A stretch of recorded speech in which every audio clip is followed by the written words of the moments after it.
Goliath seemed invincible. But overlooked details in the biblical text reveal something disturbing. Impaired vision, strange behavior, and disproportionate strength. Raise a disturbing hypothesis. The Bible's greatest giant may have been defeated. Before continuing, leave a like, subscribe to the channel and stay until the end, because the details coming now are almost never explained in this way. Goliath and the secret. The Bible hid for 3,000 years. What if I told you that Goliath, the most feared warrior of ancient history, was actually a sick man? I'm not making this up. It is not a conspiracy theory. It is science. And the most disturbing part, the clues were always there. In the biblical text itself, for 3,000 years, waiting for someone to connect the dots. Stay with me until the end, because what you are about to discover will completely change the way you view one of the most famous confrontations of all time. And at the end, I will show you why this matters for your life today. 3 meters in height, 60 kilos of armor alone, 40 days challenging an entire army. Goliath of Gath was the perfect weapon of the Philistines, or at least that was what everyone thought. Because there is something the Valley of Elah hid, something that neither the soldiers of Israel nor the Philistine generals could see. The greatest warrior of antiquity carried within his own body the sentence of his defeat, and a teenage shepherd was the only one who noticed. But before reaching the confrontation, you need to understand the setting, because without that, the story loses half its impact. The valley that decided wars. The Valley of Elah was located about 25 kilometers southwest of Jerusalem. Today it is a region of vineyards and quiet farms. Tourists pass by without knowing they are treading on holy ground. But 3,000 years ago, it was one of the most strategic points of the ancient world. Imagine a natural corridor between two enemy regions. On one side, the coastal plains where the Philistines dominated. On the other, the mountains of Judah, where Israel was trying to establish itself as a nation. Whoever controlled that valley controlled everything. Trade routes that moved fortunes, passage of troops, and ultimately, the political future of the entire region. That is why the two armies were there, encamped on opposite hills, separated by a dry brook at the bottom of the valley, staring at each other, waiting. Neither of the two wanted to descend first. Whoever descended would lose the advantage of the high ground. It was a classic military impasse. But the Philistines had a plan. The Philistines were not what you think. Forget the image of disorganized barbarians. That is one of the greatest historical injustices we commit. The Philistines were one of the most advanced civilizations of the Eastern Mediterranean. They probably came from the Aegean Sea region. Some historians connect them to the Sea Peoples who destroyed the Hittite Empire and almost toppled Egypt. They had a devastating technological advantage. They mastered iron metallurgy. This might seem like a technical detail, but it changes absolutely everything. In that era, Israel still worked with bronze, and iron is far superior to bronze, harder, sharper, holds an edge longer. An iron sword cuts a bronze sword like a hot knife through butter. The Bible, in 1 Samuel 13, recounts that there was no smith found throughout all the land of Israel. The Philistines controlled the technology on purpose. If an Israelite wanted to sharpen a share or a coulter, he had to go to a Philistine and pay dearly for the service. It was a technological monopoly, economic warfare. The Philistines kept Israel in the Bronze Age while they were already in the Iron Age. Their weapons were better, their armor more resistant. Their chariots of war made the ground tremble when they passed. Israel had no chance in an open battle, but the Philistines wanted more than a victory. They wanted a humiliation, a demonstration of power so crushing that Israel would never dare resist again. And for that, they had a secret weapon. Enter the monster. In the center of the Philistine war machine, there was a guy who alone was worth more than an entire battalion, Goliath of Gath. Gath was one of the 5 great Philistine cities. It was located in the territory that is today the Gaza Strip. And apparently, it had a tradition of producing giants. The Bible mentions in other texts that Goliath had 4 brothers, all of abnormal size, but Goliath was special even among the special ones. According to the text of 1 Samuel 17, he measured 6 cubits and a span. The exact conversion is debated by scholars. The cubit varied depending on the region and the era, but the majority agree that we are talking about something between 2 meters and 90 centimeters and 3 meters in height. For you to visualize this, the tallest basketball player in NBA history, Gheorghe Mureșan, measured 2 meters and 31 centimeters. Goliath would be almost 70 centimeters taller than him. Yao Ming, the famous Chinese man who played for the Houston Rockets, measured 2 meters and 29. Goliath would have more than half a meter on him. We are talking about a human being who would look down to stare at any NBA player in history. But the height was just the beginning. The armor of terror. The biblical text describes Goliath's equipment with impressive technical details. It is almost a military inventory sheet. Helmet of bronze upon his head, coat of mail on the torso. This coat weighed 5,000 shekels, translating to today's measures, approximately 57 kilos. Just the coat. It was made of hundreds of small overlapping bronze plates, like fish scales, greaves of bronze upon his legs, a target of bronze between his shoulders as a backup weapon, and the main weapon, a spear with a staff like a weaver's beam, about 7 centimeters in diameter, and an iron head weighing 600 shekels, almost 7 kilos just in the tip. To compare, a bowling ball weighs between 5 and 7 kilos. Goliath carried a bowling ball on the tip of a 2.5-meter pole. Summing it all up, Goliath carried between 60 and 70 kilos of war equipment, the weight of an entire adult person. There was also the enormous shield, but he didn't even carry that himself. There was a specific guy just to walk in front holding the shield. The image was terrifying on purpose. Goliath was not just a warrior, he was a walking billboard of Philistine power, a living demonstration that their gods were stronger, their technology was better, and resisting was completely useless. And it worked. For 40 days, no soldier of Israel had the courage to accept the challenge. But here the problems in the story begin, the questions. No one asks. Stop and think with me. How does a human being carry 60 kilos of armor and still manage to fight? Modern elite athletes, with scientific training and ergonomic equipment, fight with protection that weighs at most 15 to 20 kilos. And they complain about the weight. Medieval soldiers in full plate armor carried between 20 and 30 kilos, and they had very limited mobility. Goliath carried double or triple that. Second question, how does a human body sustain 3 meters of height without collapsing? The human body was not designed for this size. Bones, joints, heart, lungs, everything has limits of biological engineering. Third question, and this is the most important one, why, with all this apparent superiority, did Goliath never truly attack? 40 days, morning and evening. Goliath went down to the valley, shouted threats, cursed Israel, challenged anyone to fight, and then went back to the camp. 40 days of theater, no real charge, no attempt to force combat, no surprise attack, nothing. Why? The Philistines had technological superiority. They had numbers. They had strategic position. Why leave?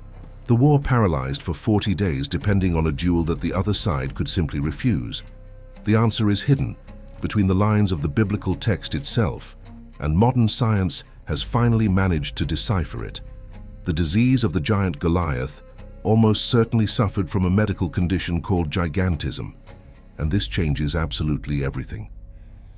Let me explain how it works. At the base of your brain, right in the center of the head, there is a tiny gland called the pituitary. It is about the size of a pea, but this pea controls practically your body's entire hormonal system.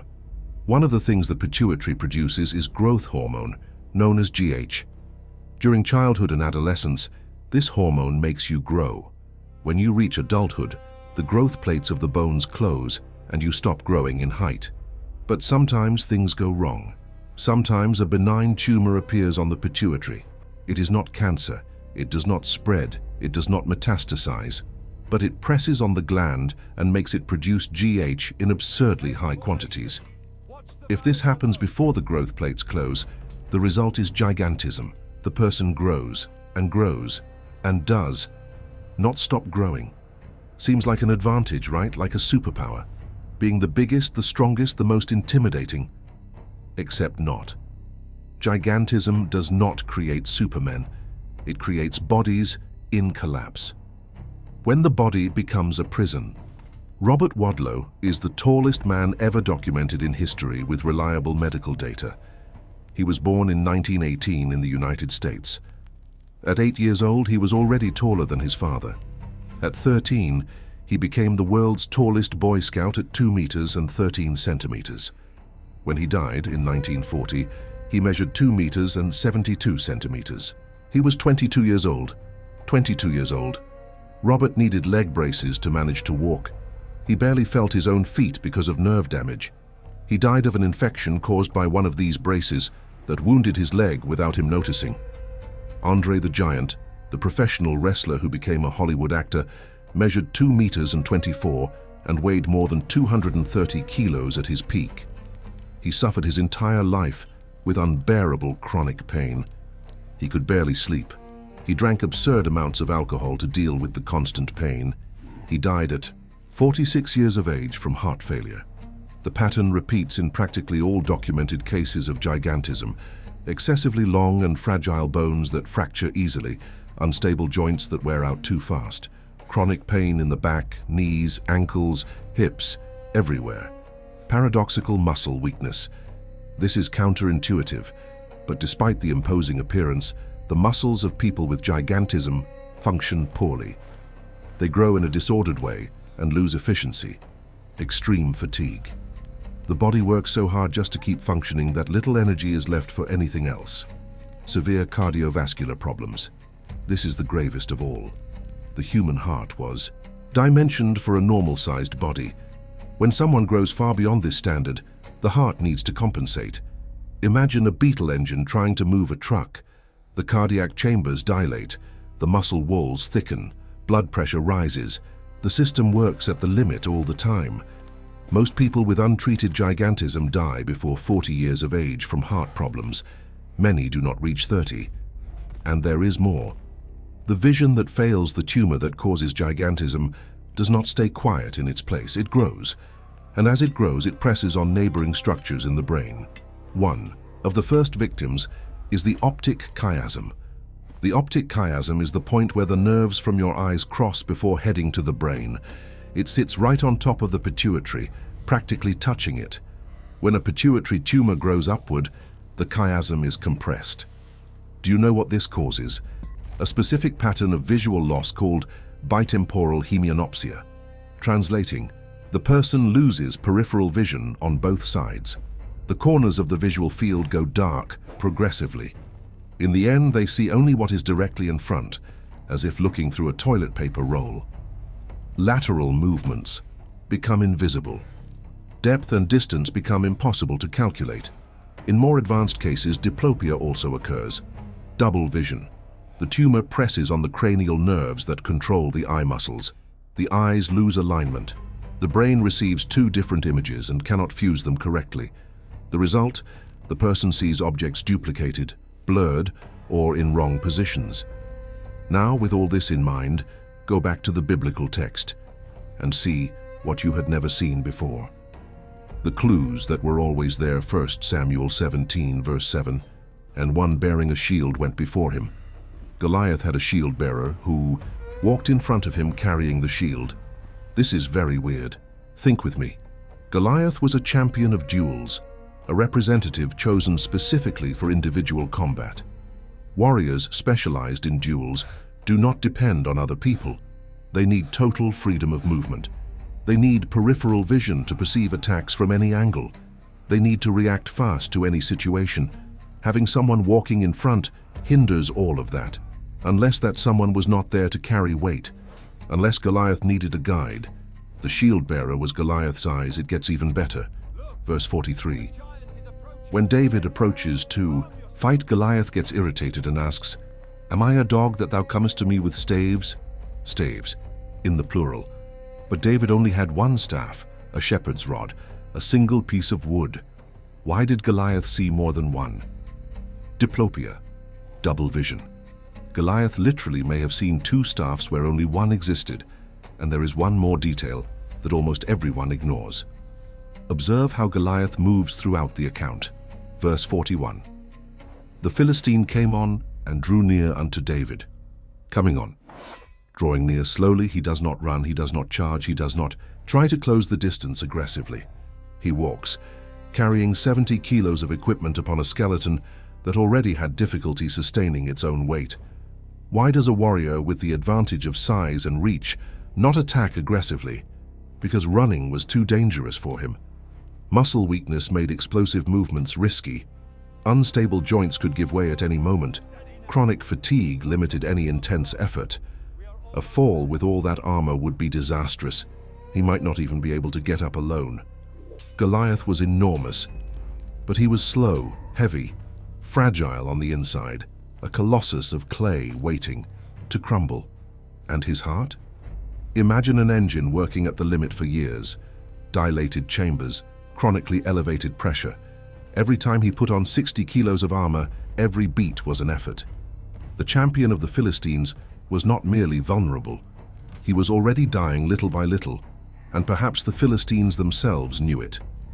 The predator disguised as prey entered David, a teenage shepherd who arrived at the Israelite camp carrying bread and cheese for his older brothers who served in the army, without armor, without a sword, without formal military training. By appearance, he was the person least qualified to face Goliath in the entire camp. But appearance deceives. When David heard Goliath's challenges, he did not get scared. He got indignant. Who is this uncircumcised Philistine that he should defy the armies of the living God? David's reaction is completely different from all the other Israelites. It is not paralysis. It is not terror. It is anger. It is offense. People paralyzed by fear are predictable. Indignant people are dangerous. When David offered himself to fight, King Saul tried to convince him otherwise. Thou art not able to go against this Philistine to fight with him, for thou art but a youth, and he a man of war from his youth. David's answer reveals a resume no one expected. Thy servant kept his father's sheep, and there came a lion and a bear, and took a lamb out of the flock. And I went out after him, and smote him, and delivered it out of his mouth. And when he arose against me, I caught him by his beard, and smote him, and slew him. Stop for a second. David killed lions and bears with his own hands. He did not flee. He did not scream for help. He went after them, confronted, and killed. David was not a helpless boy. He was a predator, disguised as a shepherd. The weapon no one took seriously. Shepherds in the ancient Middle East used slings daily to protect flocks. It was not optional. It was a matter of survival. The sling was not a toy. It was a weapon of war with thousands of years of history. It works like this: two cords attached to a small leather pouch. You place a stone in the pouch, spin it above your head to gain speed and release one of the cords at the right moment. The stone goes flying. It seems simple, but the physics behind it is devastating. Modern ballistic studies show that an experienced slinger can launch a stone of 50 to 100 grams at speeds between 160 and 190 kilometers per hour. The impact of such a stone is equivalent to a .38 caliber bullet. Ancient armies had entire units of slingers. The slingers of the Balearic Islands were so lethal that Rome and Carthage competed to recruit them as mercenaries.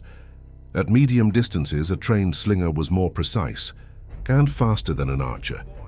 David had years of daily practice defending sheep against predators. He was not an amateur testing his luck. He was a sniper choosing the battlefield. The genius of the refusal. Saul, trying to help, offers his own armor to David. David puts on the armor, takes a few steps, and refuses. I cannot go with these, for I have not proved them. Many people interpret this as inexperience or weakness. In truth, it was the smartest decision in all ancient military history. What would the armor do? It would transform David into a smaller, slower, and clumsier version of Goliath. It would take away his only real advantage, mobility. If David entered into hand-to-hand combat with Goliath, he would lose.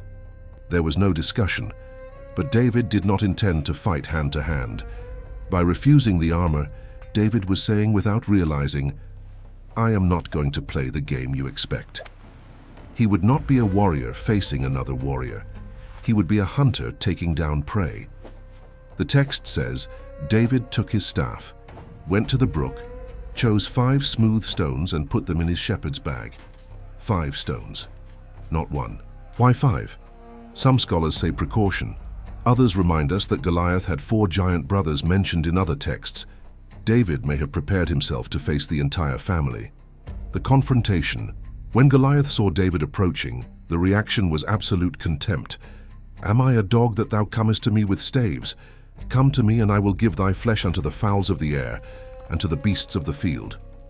Goliath cursed David by the Philistine gods. It was ritual intimidation, the same that had worked for 40 days, but David did not tremble. "Thou comest to me with a sword and with a spear and with a shield, but I come to thee in the name of the Lord of hosts, the God of the armies of Israel. This day will the Lord deliver thee into mine hand." Observe what Goliath did not do during this exchange. He did not run. He did not charge. He did not take advantage of the reach of that gigantic spear. He stood still, shouting. If Goliath really suffered from advanced gigantism, every limitation manifested there: the compromised vision, the muscle weakness, the chronic fatigue. Goliath was trapped. Trapped. In armor too heavy. Trapped in a body too big. Trapped in a strategy that only worked if the other side played the expected game. And David did not play. The run that changed everything. The biblical text is specific. David hasted and ran toward the army to meet the Philistine. While Goliath could barely drag himself, David crossed the valley in speed.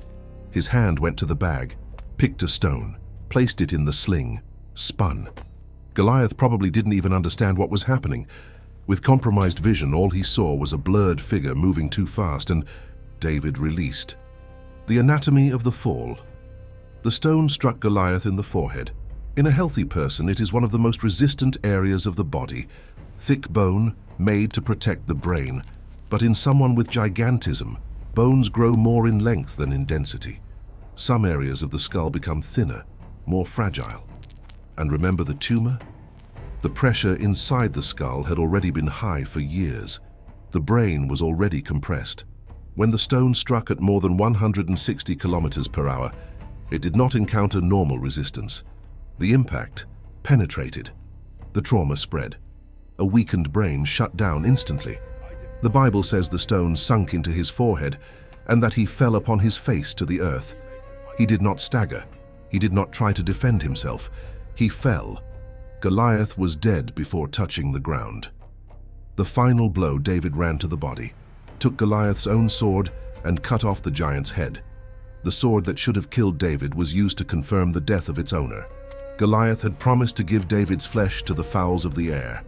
Now it was his head that would be a trophy. When the Philistines saw their champion decapitated by a teenager, the entire army fled. What this means: science does not diminish the miracle. It reveals its layers. First, David won by perception, not by force. While Israel saw an invincible monster, David saw a man with weaknesses. He looked where no one else was looking. Second, David's faith was not passive. He did not wait for an angel. He used the skills he had, active faith that moves one's own hands. Third, apparent power is not real power. The Philistines built everything upon Goliath, and that symbol was hollow on the inside.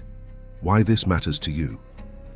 Everyone faces giants, problems that seem too big, impossible obstacles, fears that paralyze, and we get stuck. 40 days looking at the problem, waiting for someone braver to appear. David's story is an invitation. What weaknesses exist in the giants you face? What vulnerabilities is no one looking for because everyone is too busy being afraid? And what skills do you already have, developed in other contexts, that might be what you need now? David did not turn into another person. He used what he already was, a shepherd, who knew how to use a sling. Sometimes the weapon that will bring down your giant is something you already have in your hands. The end of the monster Goliath fell that morning. But it was not just a military defeat. It was the collapse of an illusion that lasted 40 days. Israel trembled before a man who could barely see what was in front of him. The greatest warrior of the ancient world was a prisoner of his own condition. Science does not contradict the Bible. It illuminates what the text left in silence. Goliath's greatest enemy was never David. It was the very organism that made him a giant. The giants that terrify us most are rarely as invincible as they seem. And sometimes the greatest weapon against the impossible is not an army. It is someone willing to look where no one else is looking.